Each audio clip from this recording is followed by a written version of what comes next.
Hey everyone, thanks for joining me today.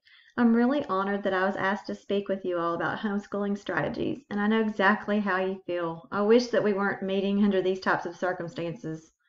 Most likely your kids are on lockdown with you, and if you're like us, we have a shelter-in-place order, so we are unable to go anywhere except the grocery store and doctor's appointments. So it's very, very hard. I'm also trying to run a business at the same time, just like most of you are trying to work also, whether it be full-time or part-time. It doesn't matter because when you have kids underfoot, I know how hard that can be. And when you pile schooling on top of it, it's just a recipe for disaster. So I titled this 5 Homeschooling Strategies for Work-at-Home Parents, and hopefully I'll be able to give you some tidbits of information of things that have worked for me in the past and are working for me right now. I'm on several newsletters and homeschooling groups too, and so a lot of them have been sharing what's working for them also. I'm an avid reader, so I've compiled as much as I can here on some information and examples that might help you out. So first of all, I'd like to tell you a little bit about myself. My name's Kim Bagley, and I am mom to 4 daughters, and right now their ages are 18, 16, 8, and 5. My 18-year-old's a freshman in college, but of course she's home now. My 16-year-old is a sophomore at the public high school. My 8-year-old is a third grader in public school, and my 5-year-old was at a daycare, but I'm doing pre-K with her, and I actually brought her home the 1st of March to just finish out pre-K here at home with me to get her ready for kindergarten. So we were already homeschooling before this all COVID-19 came about. I own a CPA firm, so I'm a certified public accountant. And so I do bookkeeping and taxes for small size businesses and individuals. So right now it's tax season, and one good thing that came out of COVID-19 is that taxes are now extended until July 15th. So that gave me a little bit more time to get my client work done, and I was able to put this presentation together for you guys. So I'm glad I could do it. I started homeschooling back in 2006 when my oldest daughter was entering first grade. She went to a private kindergarten. I didn't want to send her to public school, so we had actually just started fostering 2 children, and so I had 4 children under the age of 6 in my home, and I just couldn't see getting up so early, getting her to school, and then having them at home all day too. So I quit my job at a local CPA firm and just took on some bookkeeping clients, a little bit for myself to earn some income. So I homeschooled for over 10 years with my 2 oldest daughters. We were living in Corpus Christi at the time, and they had a huge homeschooling group and had all the sports available: football, soccer, basketball, you name it. It really didn't even feel like we were homeschooling. We had everything available. We had proms, graduations, dances to go to. So I didn't feel like my kids were missing out on anything. I was able to homeschool them and just really focus on that. So that was a blessing. 2015 came around and my husband got laid off. He was in the oil and gas industry, and so we went from one income to no income, so I had to go back to work, and we decided to move back to our hometown of Longview, Texas, and that's where we are now. But when we did, my older girls didn't have any friends here, so they didn't want to homeschool. The homeschooling community here is a lot smaller, so we put them in a private school, but that only lasted a year because it was too small too from what they were used to. So we put them both into public schools, and we've been actually really happy with our school district. So all that to say, right now I currently office out of my home with my CPA firm. I have a home office set up in my dining room, and I'll show you pictures of that later. But with the COVID-19 crisis, I find myself homeschooling a sophomore, a third grader, and a preschooler while trying to run an accounting and tax business during the busiest season of my business of all. So it's been fun. So I'm in your shoes. I know exactly how you feel. You're trying to work at home full time. You're trying to do school. You're trying to just figure out your rhythm and your routine and just survive. And what makes it worse is that we can't leave our houses in most cases.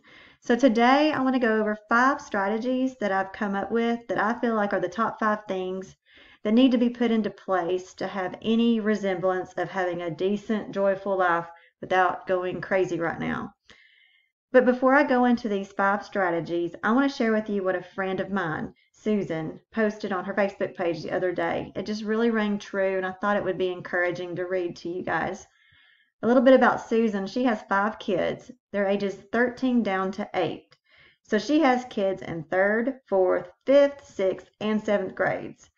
She's an organized person, but she also works full time. And now with homeschooling all 5, it's been crazy for her.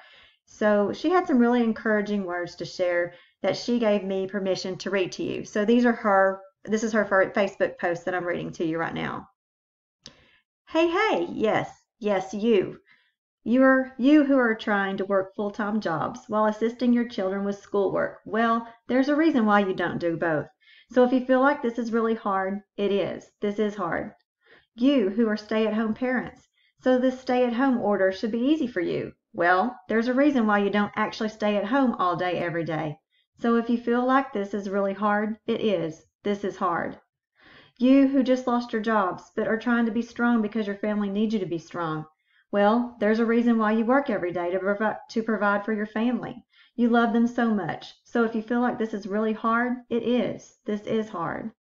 You who are essential, so you are away from your families and you are putting yourselves and possibly your families in harm's way. Thank you for your service. This is really hard. You who are anxious when logically it doesn't make sense. Well, humans are wired for consistency, and right now the dynamics are changing from day to day, hour by hour. So if you feel like this is really hard, it is. This is hard. You were never meant to do everything and be everything. No way. So do what you can. Let go of the things you can't. Or even the things you just don't want to do. It's okay. Say, nah, not today. If that task didn't get done, but you called that client who was on your mind, that's great. If your children didn't get to turn in those assignments, but you got to connect with them, that's great. If you needed to take some time to mourn what was lost and rest with your loved ones before hitting the job search pavement, that's great. Give yourself a moment to acknowledge that this is hard. It's okay that you can't do everything. In fact, it's not just okay, it's impossible. So if you have to choose people, choose love, choose connection, breathe. In the big picture, this will be just a moment, an event in your life.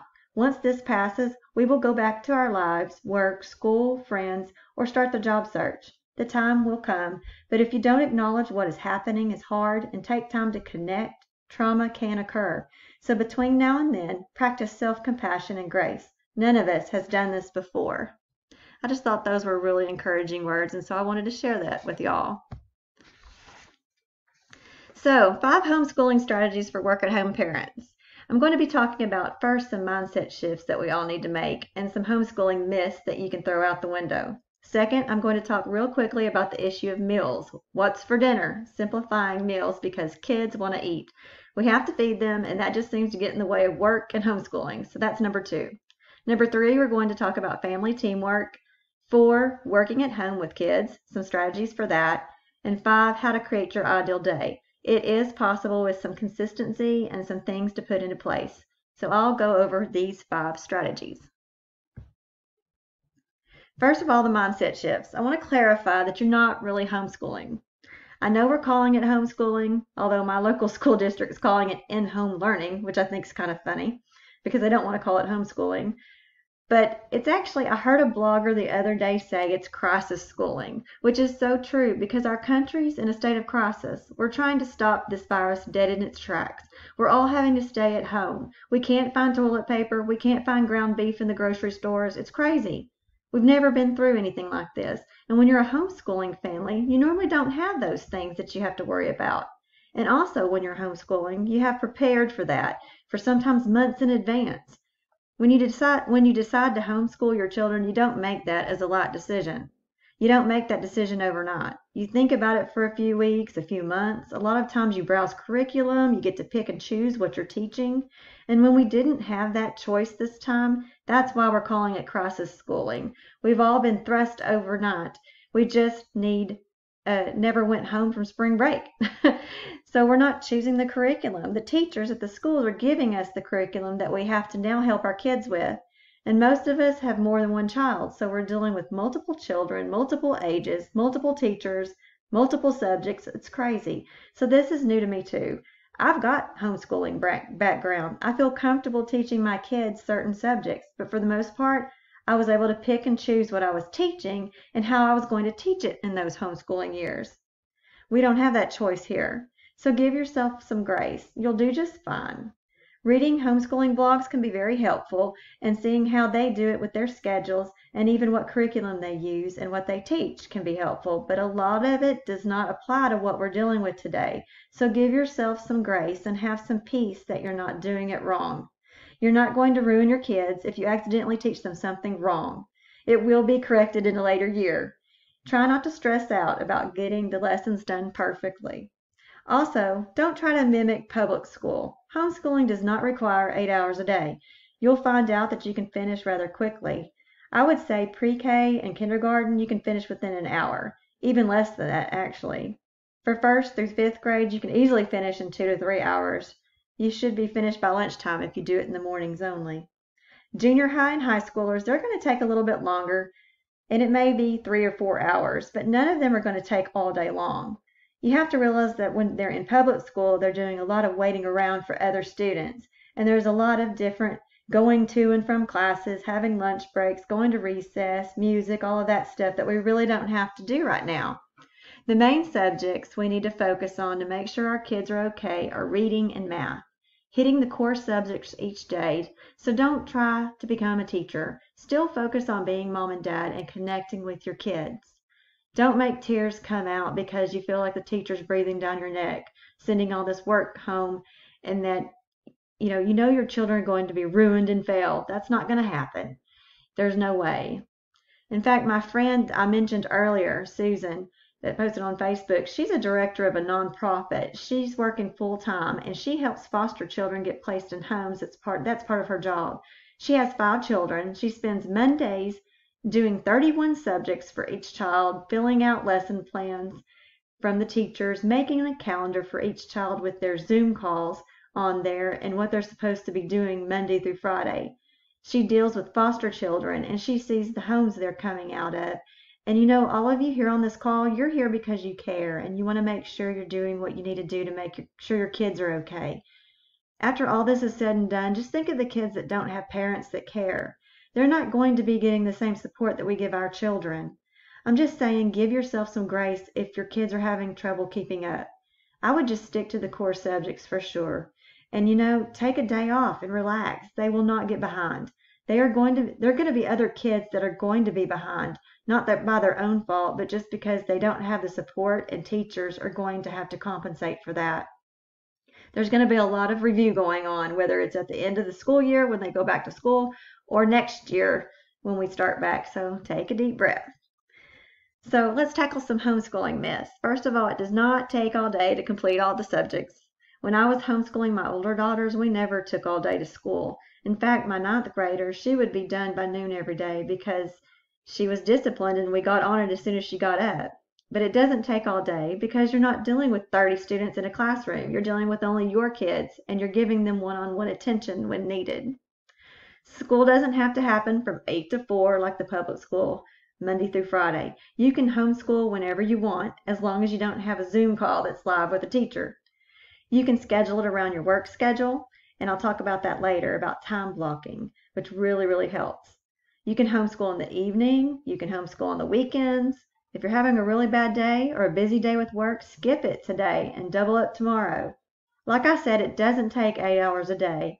If you skip one day, do 2 days worth of work the next day. Just be open to being flexible. That's one of the keys. Another myth is that parents aren't qualified to teach. Well, yes, you are. You may not know trig or calculus, but there are resources out there, either from what your teacher sends home to you to help with, or websites such as khanacademy.org. If you haven't gone on to khanacademy.org yet, you definitely need to check that website out. It's spelled Khan academy.org. It has K through 12 subjects covered, even the hardest subjects. It has tutorials, and believe me, they're correct in their teaching. They're not just some YouTube videos somebody posted up. He's been around a long time, the guy who started this. So that is my go-to resource if I can't teach something or don't understand what the subject matter is. I'll go there to either brief myself or even have my child watch the video. And so many times it just clicks with them. He can explain it a lot better than I can sometimes. So you may not have a degree in calculus, but that doesn't mean you can't help your child learn it. So don't let that get you hung up. The last myth is homeschooling moms usually don't work. We had this idea that if you homeschool, you can't work. I know a lot of homeschool moms that work full time outside the home and their children are homeschooled and they just simply homeschool at night or on the weekends, or their kids have been taught how to independently learn and they do their lessons independently throughout the day. When mom or dad come home that night, they review what they've done, they answer any questions where they know they didn't understand, and then they're good to go. So there are a lot of homeschool families that have both working parents. So the first strategy I want to talk about, or the second, I guess the second thing is mealtime. This is just something that I have always struggled with personally. I don't like to cook. I'd rather go out to eat and buy meals. But I know that's not healthy and it's not within our budget. So I had to come up with some kind of system that saved my sanity. I also got so tired of hearing the kids say, I'm hungry, I'm hungry. And half the time they're just bored. So we had to nip that in the bud also. Especially the times that we're going through right now. We can't get all the snack foods and all the items we're used to getting at the grocery store. So what we do bring in the house, we want to monitor that and make sure they're not eating it all the first day we bring the food home. So we have established some guidelines in our home, and I wanted to share those with you. First of all, the timing of your largest meal of the day can be changed. Most of the time, your largest meal of the day is dinner. And that's usually the time, if you have little ones, they're the most cranky. If you're working all day long, then you come to 5 o'clock and you're like, ugh, what's for dinner? And it's just an added source of stress. So I needed to get that out of my life. So I said, okay, how can I problem solve mealtime? So first of all, we try to eat our largest meal of the day at lunchtime because we're usually finishing up school then, and I haven't started my focused work time yet.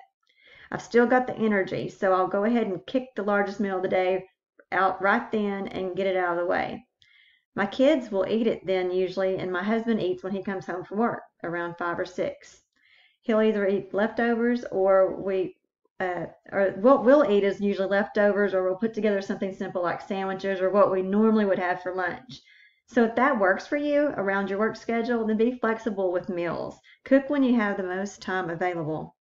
As far as the snacking all day goes, we had to establish kitchen hours of operation. So we said besides breakfast, lunch, and dinner, you get snack time at 2 p.m.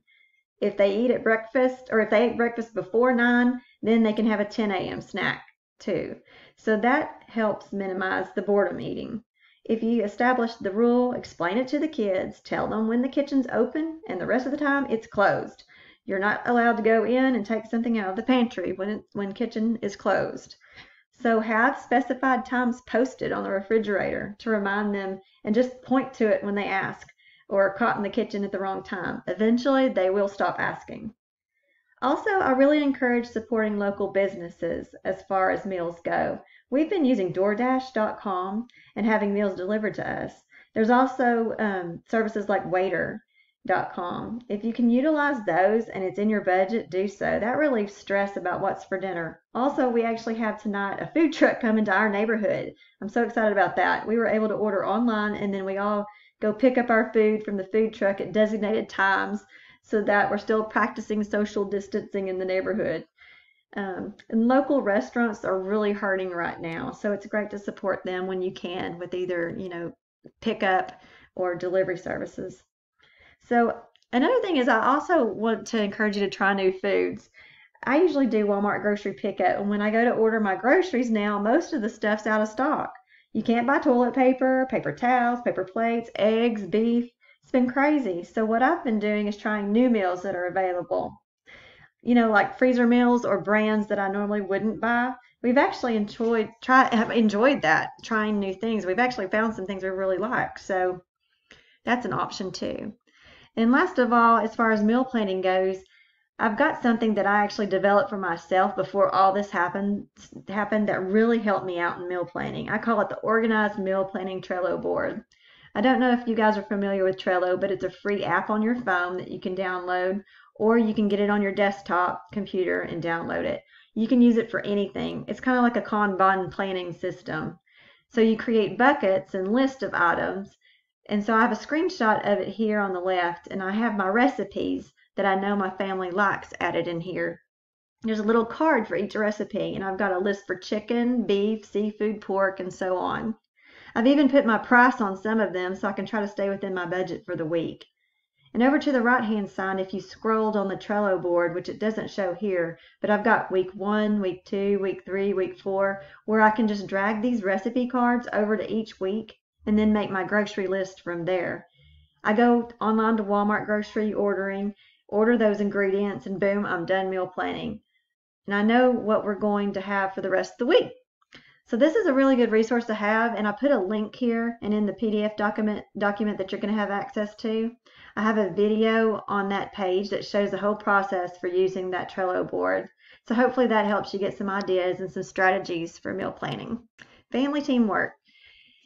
When you work outside the home and your kids are gone all day, I'm sure you probably do have chores for them to do when they get home, but when you're at home all day long with each other and you're working on top of that and you're schooling and you still have a house to keep care of, it can get messy and fights can ensue.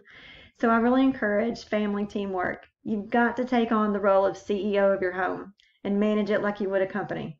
Streamline routines, chores, meal planning, your work schedules, and your school schedules. It's like a breath of fresh air because everybody knows what they're supposed to be doing, just like you do at your workplace.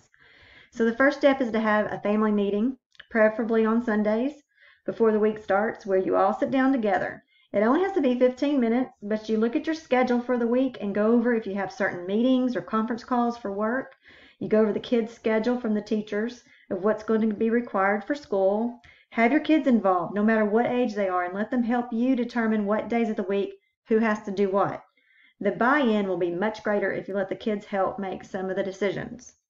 For instance, if mom has a conference call at 1 o'clock on Monday, then you need the older child to babysit the younger children, and they can do this certain activity together that you plan. Have it all written down, have it scheduled out, and have everybody on the same page. Therefore, there's no surprises, and you know that you have it covered.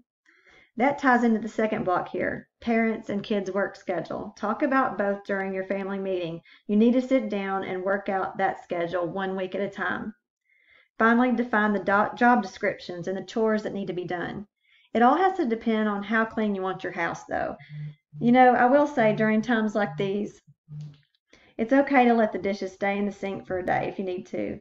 If you've got a really busy work day or homeschooling didn't go as planned, they'll be there tomorrow. Don't get me wrong, I love a clean house. I love clean spaces, clean counters. My website's called Organized Homeschool. I really love organizing, but you know what? When you have so much on your plate, you have to give yourself grace and you have to be flexible and let things go a little. But you can still have routines in place to try to get at least the necessities done. And I'll talk about some job descriptions for chores for different age groups in a few minutes. But part of that family meeting is to have a list written down of chores that need to get done. Name who's going to do it, and you need to train them how to do it. Train them just like you would do so for an employee on a job. I have a post on my website that's linked at the bottom of this slide called 5 Insanely Easy Steps to Create Your House Cleaning Chore List. In that post, I list out these 5 steps to creating a chore list, and so I thought this might help give you some guidelines. Number 1 is list all the rooms in your house. 2, list the tasks for each room that you want to get done. And like I said, when things are busy like they are right now, don't go crazy here. We don't have to do spring cleaning right now just because it's spring. List the tasks in each room that you want done. Now list the frequency. How often do you want them done? Do you want them done daily, or do you want them done once a week or twice a week?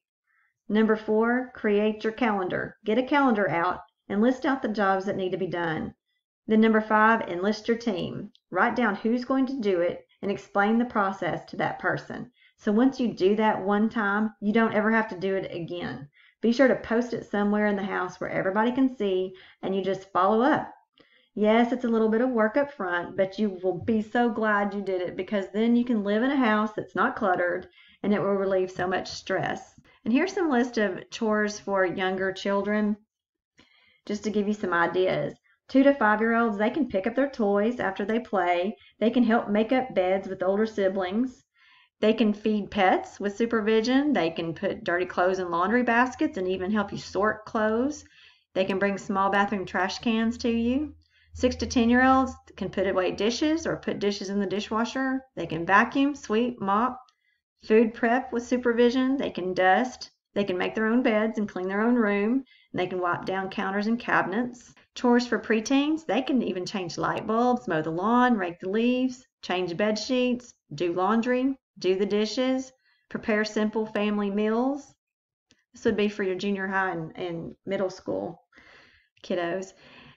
Now, teenagers, they can replace vacuum bags, iron clothes, do minor repairs around the house. They can meal plan and prep. They can even do your online grocery shopping and budgeting. They can babysit younger siblings. And if they're over 16 years old, they should be able to do everything that you do. They should be able to know how to run a household. And so if they don't, with your kids home right here, I mean, this is the most opportune time we have. We have so much time available to show them these things. And yes, up front, it's going to take a little bit more time.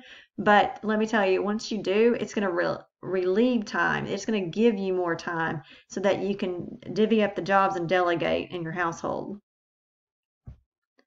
All right, so working at home with kids, that's fun, right? So first of all, it's awesome if you can have a designated workspace. That's a picture of me sitting at my desk. That is in my dining room. That's what I use for my work at home office because we have 4 kids and we only have a 3-bedroom house. And so as you can imagine, there's 2 kids in each bedroom. Mom and Dad have our own room, and there is no place for an office for me. So I made the dining room into my office, and it is completely open to the kitchen, the living room, and the entryway. So people are walking through the house all day long. I'm right in the middle of it all. But it's still a designated workspace. The kids know this is Mom's desk, do not touch, because I have things in certain places. So you may not have a room, you may not have an actual office that you can designate, but you can still have an area that you call your own, and that's what you definitely need to do. So a little bit more on designated workspaces. Preferably a room with a door would be great to not have as many distractions, but if you're like me and you don't have that option, I highly recommend it's got to be a decluttered space with only your work-related items. This could be the dining room table, but get yourself a standing desk. Those are wonderful. I have one, and I didn't show a picture of it. It's back in the corner because I only get it out when I want to stand and work for a while because I've been sitting all day. But you can put the standing desk anywhere. You can put it on the bar, the kitchen counter, or you can put it on just about any table. But it gives you a designated area where you can put your stuff. You need plenty of light. Natural light is best. And like I said, set boundaries. Don't let your kids touch your workspace. Make them understand that it's yours. And if you can make it comfortable and professional, it's going to help you get your work done a lot faster. And now for my favorite thing, time blocking. Time blocking has been a game changer for me. The best thing you can do is get a timer. You know, one of those kitchen timers that ding when the time is up, those are great. Or you can just set your iPhone alarm. Whatever works. The great thing about a timer with smaller kids is that you can set a timer for 20 minutes, just like the Pomodoro technique explains. I don't know if you're familiar with that, but it's when you work 20 minutes and then you take 5 or 10 minute break. Then you work for another 20 minutes. And what that allows you to do is have focus time. You only work on that one task for 20 minutes, and it's amazing. If you know you only have 20 minutes to do something, it creates this sense of urgency. And so you actually get more done because if you give yourself an hour, you're going to spread that same task out for an hour. So if you know you only have 20 minutes, you will get that task done as fast as you can. And you actually get a lot more done that way. And so that also limits, it helps your kids know that, hey, mom's going to be done in 20 minutes or dad's going to be available for me in 20 minutes when that timer goes off. And so they know you're working. They know what they're supposed to be doing until the timer goes off. And like I said, train the kids. Tell them, say, okay, when dad sets this timer, you're going to be doing this activity right here. And I'm going to be over here doing my work. And don't come over here unless the house is on fire or it's an emergency.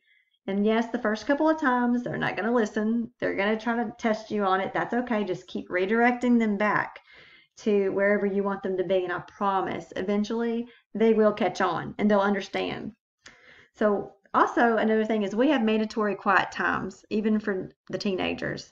That's usually in the afternoons. And if you have little ones, that would be nap time. And our mandatory quiet time, at least an hour, preferably 2 hours. But that's when I can get a lot of work done. So I know that I have those 2 hours that I can get focused work done. And that's, have a designated spot for each age group. If it's a teenager, they're in their room and they can read a book, they can talk to their friends on social media if you're okay with that, whatever you approve of. Your middle school kids, set them up with a fun activity or reading a book, or an educational game. I don't, you probably wouldn't want them playing for 2 hours on that, but anything, come think up of some things, brainstorm some things that they can do quietly for 2 hours. And a lot of times, if they're 10 and under, they'll end up falling asleep, or put them a movie in, a 2 hour movie that you approve of. But this is just an awesome time. And everyone knows that they stay in that spot until the timer goes off 2 hours later, or however long that you deem necessary. So, and also for schooling, you can have a designated reading time. It's great to use time blocking for that. So you set your child down and say, okay, for the next 30 minutes, here's your book. You go read right here in a quiet spot, and you say, I'm going to be over here working, and when the timer goes off, we'll do something fun together for 10 or 15 minutes, or go take a walk. That works awesome. So the next thing is determine when your body is most alert. When are you able to work on focused tasks where your mind is alert and you have the most energy? Are you a morning person? Or are you a late night person, a night owl? Just don't fight your body. Don't fight the way you are. Just work with it and try to be flexible. What's working for me right now is I start at 8 p.m. when the little ones go to bed, and I work till 2 a.m. And I know it sounds crazy, but I get a lot of work done in that 6 hours. And that's what I say for my focus time, like tax returns and financial statements. I'm preparing for clients. Think where I don't need to be distracted at all, I know I can have that time. And so I'm not a morning person. I have tried to wake up at 5 a.m. and it'll last for 2 or 3 days. And then unless I have to be somewhere, I just can't do it. So I'm a night owl. So I work from 8 to 2. And then like I said, I save the type of tasks that I know that I can do with distractions, like checking emails and responding to those emails real quick, or checking social media posts, or even brainstorming ideas for an upcoming project. I can sit in my little one's playroom with my laptop and notate, make notes about upcoming projects, or make to-do lists, or update my Trello board on what needs to be done while they're playing around me and they feel like mommy's in there with them. And just make a list. I really encourage you to make a list of things. List out all your work tasks and the things you have to get done for work, and divide them up into stuff that you have to have focus time on, and then stuff that you can do just here and there for 10 minutes here, 15 minutes there. And do those things during the day when your kids are around you. And another thing for time blocking is making sure you have family time.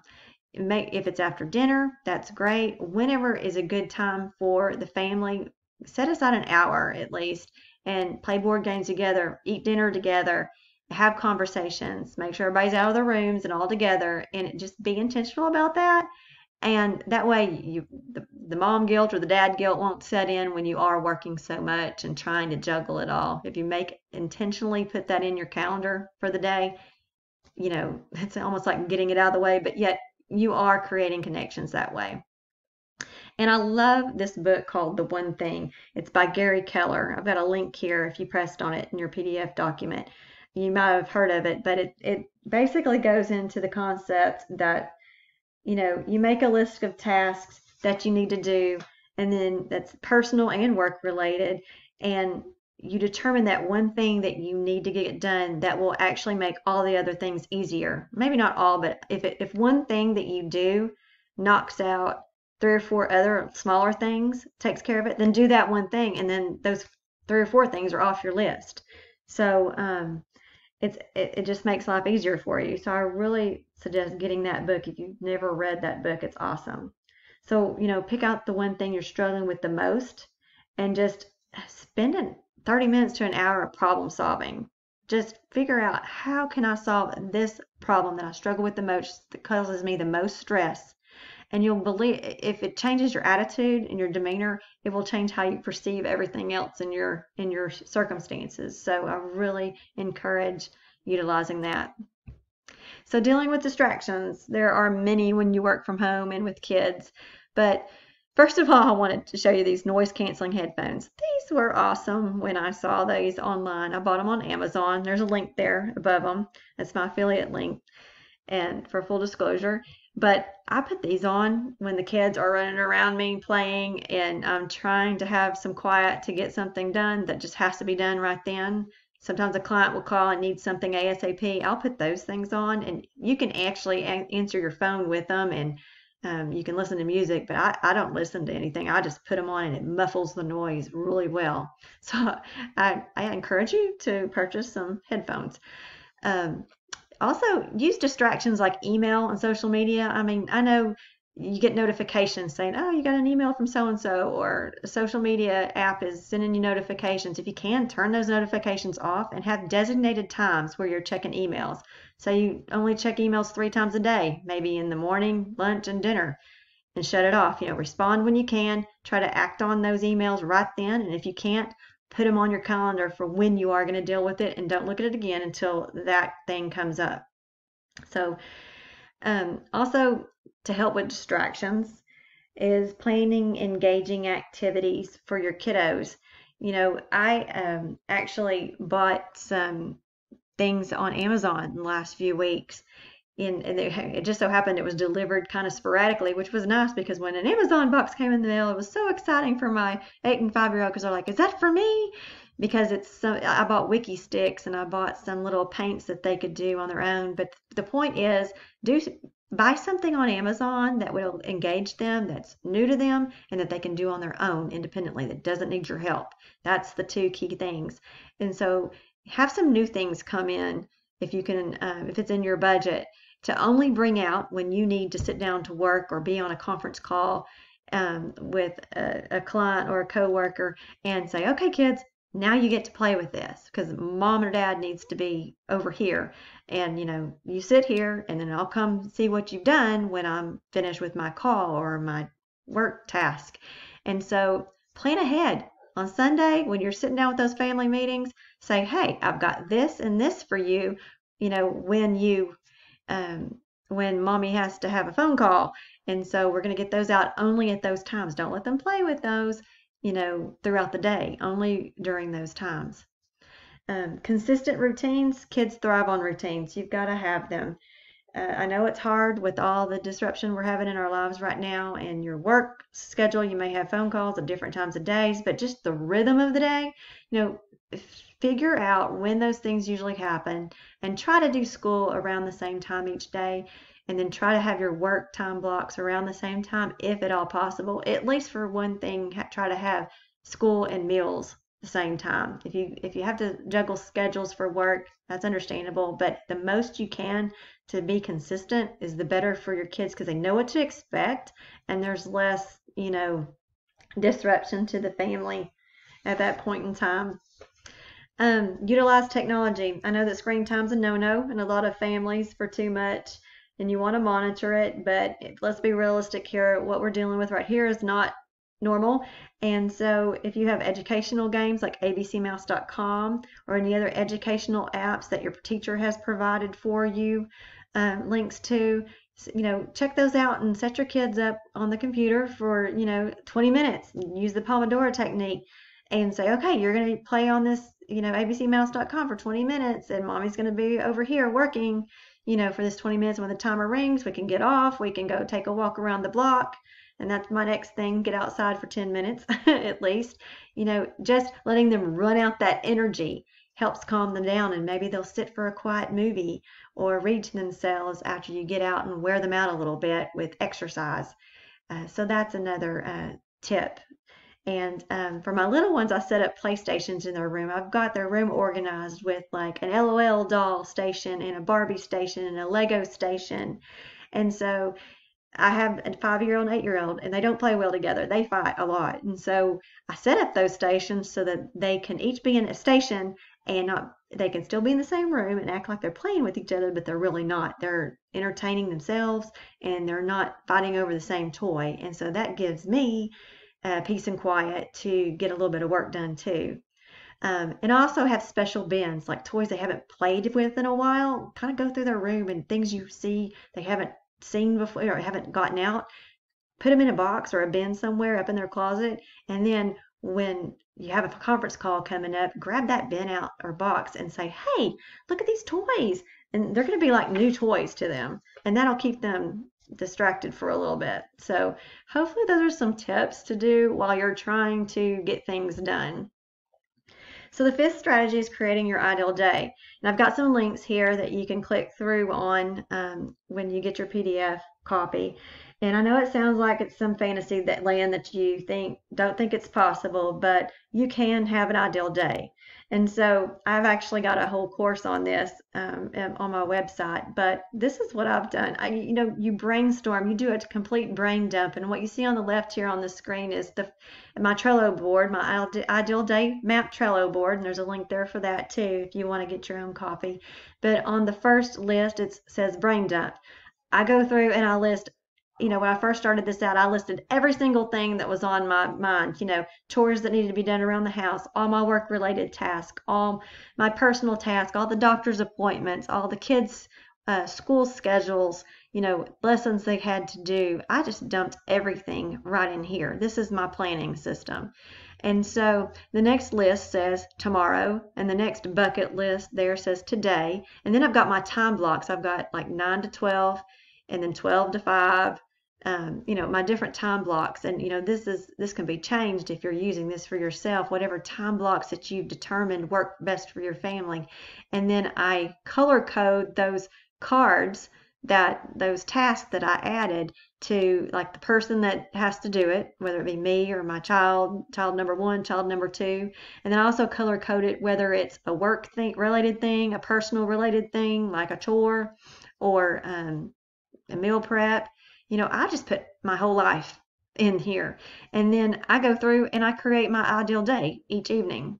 So I say, okay, tomorrow, I prioritize it. I need to do this tomorrow. I have to get it done. This client needs this, or this house is so gross, I need to clean that bathroom. So I put the bathroom chore over there, and then I put the child or my name beside it, the color code, and I know who's supposed to be doing it. So and then I move it all over to the appropriate time blocks, and then I analyze it and say, okay, from 9 to 12, I've got all these things I have in here. Can that realistically be done? And if it can, great. And if I find that I'm spending too much time on one thing, I'll adjust that for next time. So this has really worked well for me. And that last link there is the Organized Mom Vault. That is a free resource on my website. And you can get to it at the link below, organizedhomeschool.com/momvault. And I've got a couple of pictures of some items that are in that vault. I've got probably 20 free printables and planners in there. Now I add to it all the time, but that's just a few. And that one that looks like an Excel sheet right there in the front, that is a weekly schedule template. And you can do one for each child, or you can do one for the whole family. It's a free Excel sheet that I've created. And that Excel template has actually been downloaded over 1,000 times in the last week since this whole COVID-19's gone on and people are trying to figure out how to do a schedule. So feel free to sign up for the Mom Vault. Like I said, it's free. It puts you on my newsletter, but I always share helpful resources once a week with my subscribers. But check out all those planners for you. And I meant to mention that first link there is sample schedules. That links to a post on my site that's called 10 Unique Homeschool Schedules from Veteran Homeschool Moms. And I wrote that a few years ago, but it's actually, I go through and I detail out 10 different homes, the different size families, what those moms do, for each day for doing with their homeschool. So it's great to look and see what other people are doing. And you can kind of pick up some information that may work for your family on those links. And so before we get to the Q&A, I wanted to mention a few other resources. The Homeschool Parenting Summit 2020 is a free event that is going on April 6th through 10th. It's 5 days of different speakers that are going to be talking about it's help for parenting challenges from an eternal perspective. So it is Christian-based. And they've got a ton of bonus free resources for homeschooling parents, and they brought this back out to help since this is going on right now. And it's they cover everything from child training to help building relationships with your kiddos and between husband and wife, and the different challenges you may run into.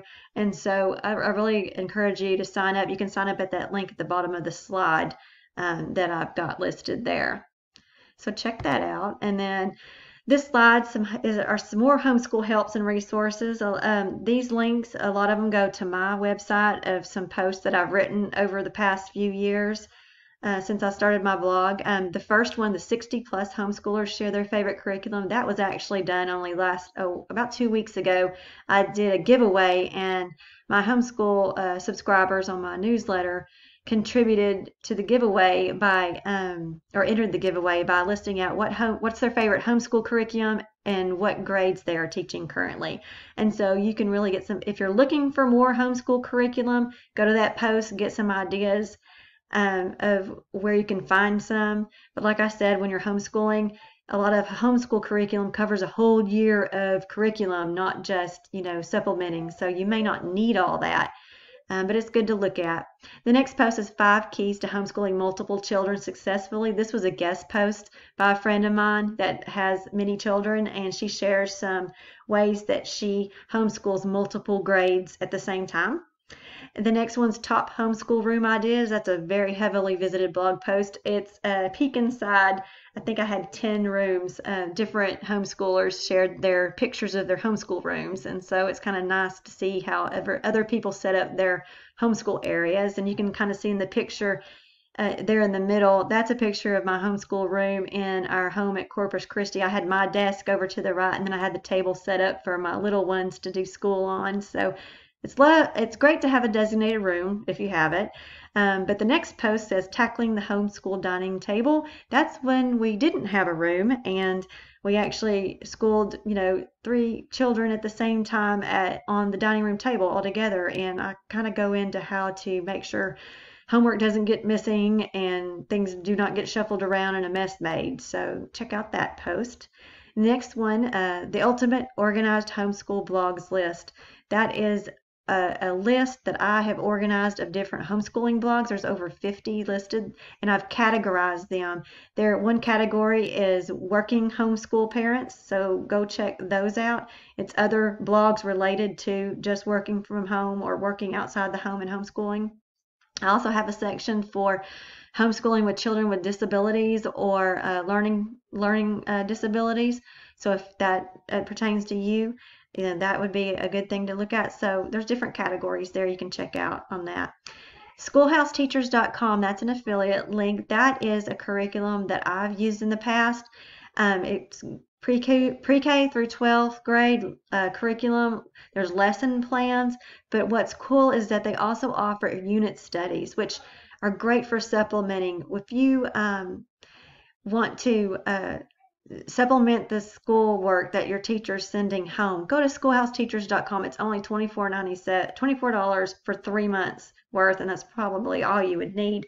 But they have, if you see that your child's really into planets, run with that. Whatever their interest is, they have unit studies is what it's called. You can even Google unit studies for planets or for dance or whatever your child is interested in. And you can come up with all kinds of activities and things to keep them busy that has to do with that theme. And so schoolhouseteachers.com has a lot of different themed curriculum like that. And also I just encourage you to Google unit studies. That's the term we use in the homeschooling word for just following a child's interest to supplement their homeschool. And then I mentioned before khanacademy.org. I have a link down there. And right now they actually have, when you go to that website on their homepage, there's a pop-up that comes up that applies to all of us that are just now homeschooling because we have to, and we have all the kids at home and we're trying to work at home.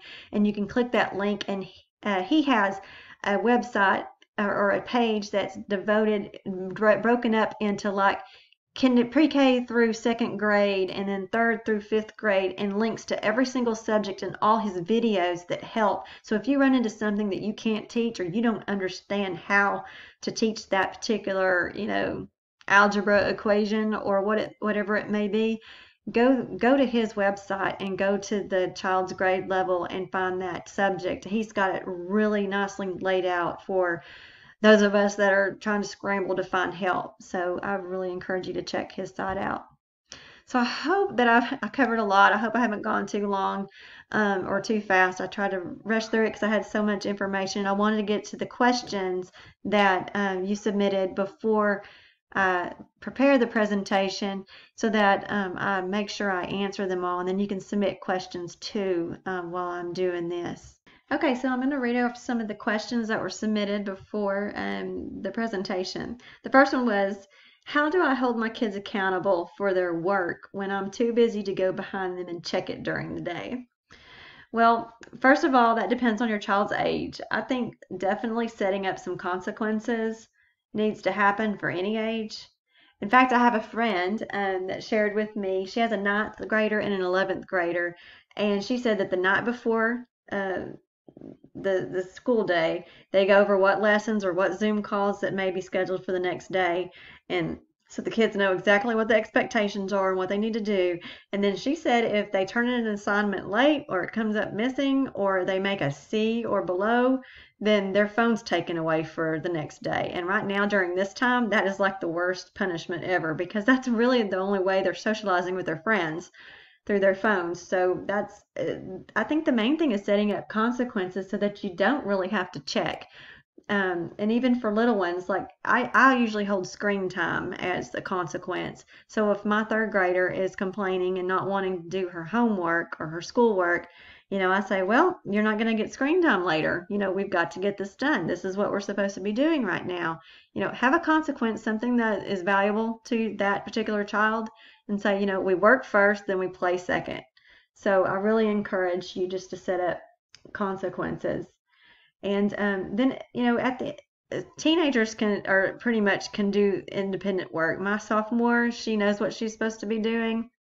She's on there doing her work, and then at the end of the day, I ask her, what'd you do today? Show me your Google Classroom, show me your, assignments that you submitted, and I just make sure it's done. We are not the teachers, we are helping the teachers continue the child's schooling right now. We didn't get to pick this curriculum or what they're learning, so we're just trying to facilitate.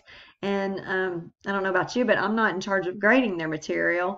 And so I'm actually on an email list for my sophomore, and I get an email saying if she's missing an assignment. So hopefully you guys have something set up like that too. So I'm not really checking behind them. I'm kind of dictating what my expectations are, and then asking questions and reviewing maybe 10 minutes and saying, okay, well, there's a consequence for that if you missed this assignment, if I got this email and you didn't turn it in. Or if my little one's not wanting to cooperate, well, you don't get screen time. So hope that answers that question. The second question was, how do you manage 3 school-age kids that all require your assistance with homework? Their kids are 7, 9, and 12. And I think in this case, the best thing is a rotating basis. And that post that I alluded to in the previous screen, the 5 keys to homeschooling multiple children successfully, that gets into this, to where make a list of what the 7, 9, and 12-year-old have to do that day and figure out, okay, what are the tasks they can do independently? They can do handwriting, they can do reading independently. Math, they're probably going to need help on. At least your 7-year-old probably will, and maybe your 9-year-old. And so if the 7-year-old is working on math and you have to be with him, make sure your 9 and 12-year-old are reading at that time, doing something they can do independently of you. And then when it's time for math help for the 9-year-old, let the 7-year-old practice handwriting or do something he or she can do by themselves. It goes back to planning and looking at, hopefully Sunday evening you had your meeting and decided, okay, here's the lesson plans, the teacher sent, this is what we can do in our time blocks, and use time blocking here too. If there's a way to not have all 3 of them doing school at the same time, maybe stagger it, and that's another option that you can do. Not knowing your work schedule, it's hard for me to give a particular to that situation, but that's how I would deal with that. When I'm working with my 3rd grader on math, I have my preschooler doing her handwriting pages at that time because she doesn't need my help doing that, or maybe drawing lines to know what the word begins with, things I know she can do by herself, and she knows I'm working with sister right now and I'll help her when I'm done. The next question was, how do we make sure our children are learning the material? And I actually wrote this answer out because, I think you'll know if they're learning. the material, but if they're coming to you with questions, like just like today, I had my third grader. She says, I don't, it's a word problem, math word problem. And, I've gone through and checked her work and I'd say, no, you didn't do that one right, do it again. And she just doesn't understand it. And I can see a pattern here, like she's not getting the thought process of these particular word problems. And so if I see that happening, I'll go to Khan Academy and see if I can find a video that helps explain it better than I can, because she's obviously, it's not clicking the way I'm trying to explain it to her. So I'll go to Khan Academy, and inevitably it always works. When he explains it, it's just it's like a light bulb goes off for the kids. It doesn't matter which kid it is, it always works. So I really and truly highly recommend that website. So also, I really think that we'll see as the weeks come and the teachers we start getting feedback on what our child's grades are, what their test grades are. And the teachers are going to be having to adapt and accommodate if this goes on for too much longer with in-home learning. They're going to be having to tweak how they're conveying the information. If they see kids are failing all their lessons, they're going to have to do something, either step up their game and try to explain things better, maybe record videos and send them to you so you can watch at your own time. That would be awesome, rather than having to be sitting there on a Zoom call. But I think we're all learning as we go, and the teachers are learning as they go. But you're not going to ruin your child. Your child there's going to be a lot of review going on when they go back to school, because you have other kids that don't have parents like us trying to learn the best way to help them.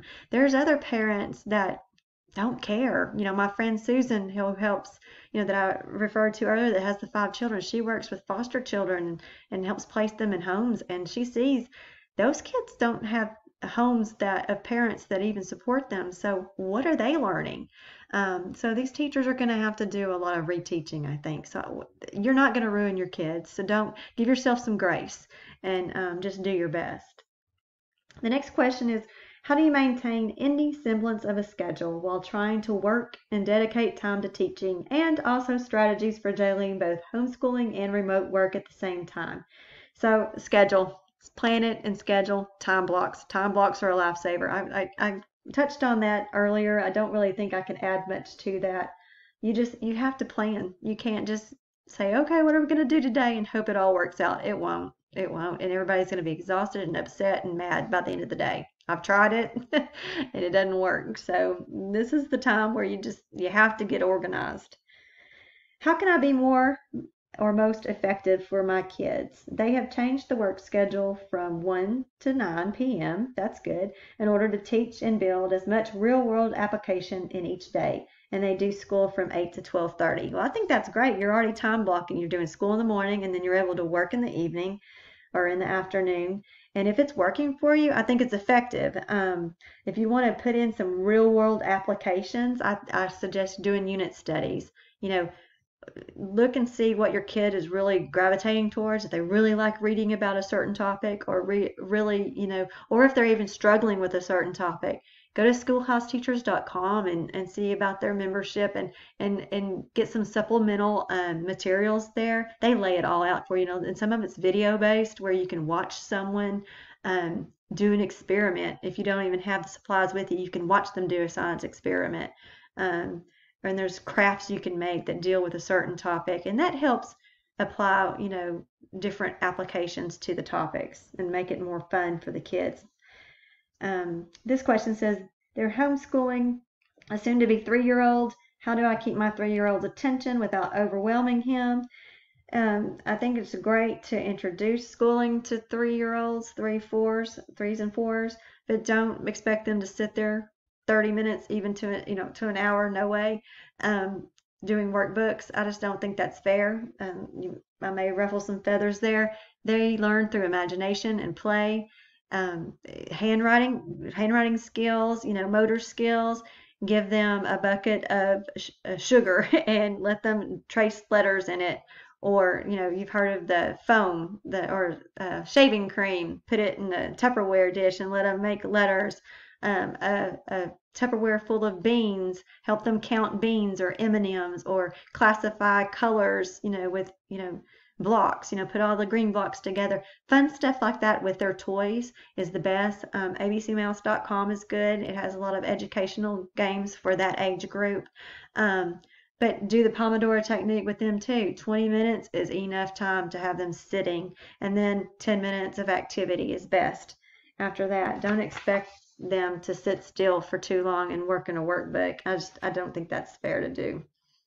How many hours of instruction is needed in a homeschool environment? I touched on that. I mean, even my high schoolers, 4 hours tops.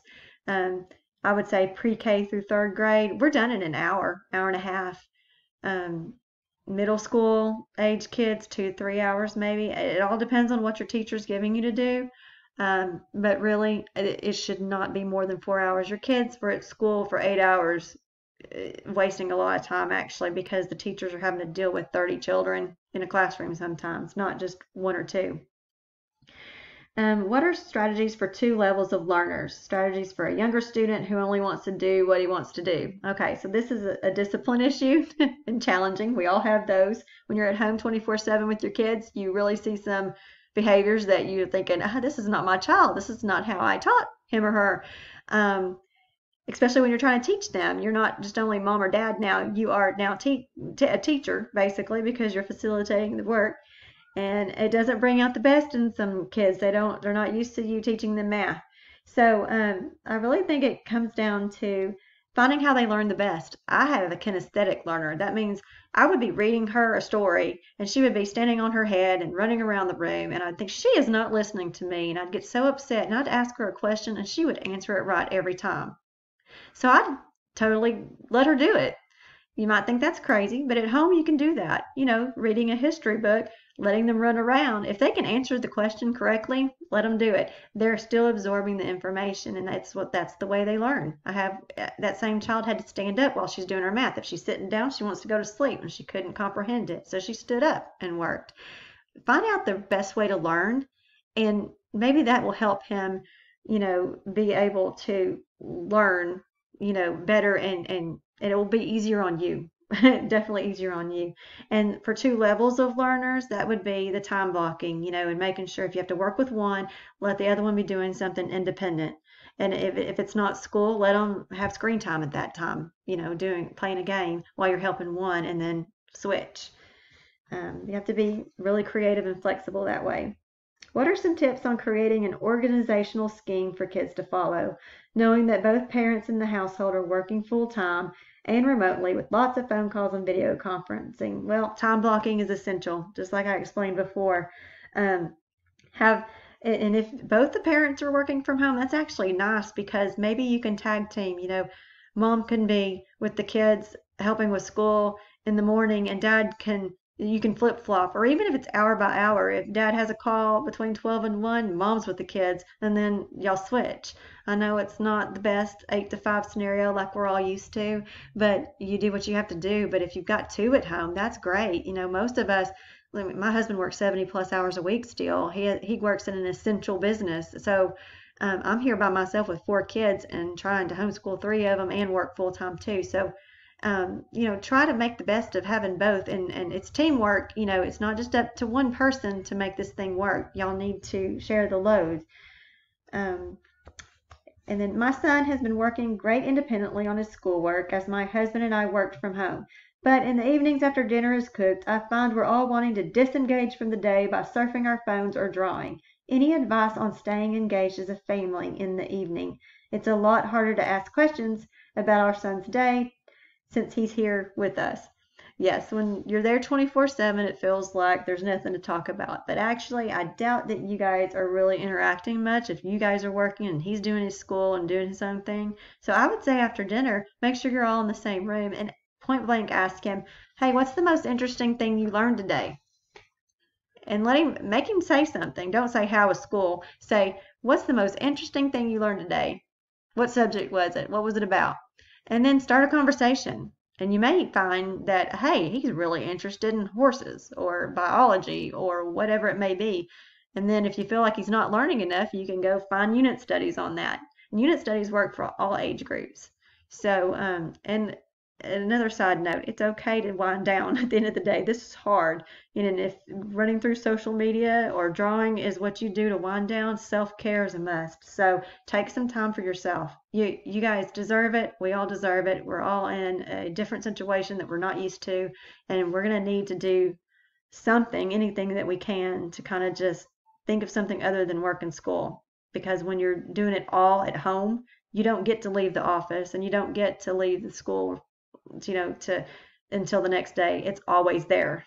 So that's my advice. So if we have any other questions, I'd love to take them at this time. Thank you.